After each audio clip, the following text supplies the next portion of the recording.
চলেন আজকে একটা ভিন্ন স্বাদের রেসিপি দেখাই। আমরা তো সবসময় কাচকি মাছ হাতে মেখে বসাই রান্না করি, কিন্তু আজকে একটা অন্যরকম রেসিপি ট্রাই করব, যেটা আমি নিজেও ফার্স্ট টাইম ট্রাই করেছি।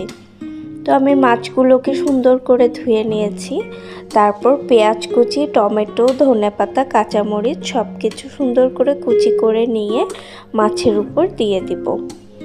তারপর আমি সব মশলা অ্যাড করব, একে একে লবণ, গুঁড়া মরিচ, হলুদ এবং ধনিয়া গুঁড়া সব কিছু দিব। দিয়ে তারপর একটু সরিষার তেল দিব। ও হ্যাঁ, আমি কিন্তু বাটা মশলা দিতে ভুলেই গিয়েছি। তো আমি সরিষার তেল দেওয়ার পর আদা আর রসুন পেস্ট দিয়ে নিব অল্প করে। তো আমি এখানে আদা আর রসুন পেস্ট একসাথেই করে রেখেছিলাম, ওটা দিয়ে সুন্দর করে আলতোভাবে মাখাতে হবে, যেন মশলাগুলো সুন্দরভাবে মিশে যায়, আবার মাছগুলোও যেন না ভাঙে। তারপর একটা প্যানে সয়াবিন তেল গরম করে সেটাতে আমি মাছগুলো সুন্দর করে ছড়িয়ে দিচ্ছি। এমনভাবে ছড়িয়ে দিতে হবে যেন প্যানের চারিদিকে সুন্দরভাবে বসে যায়।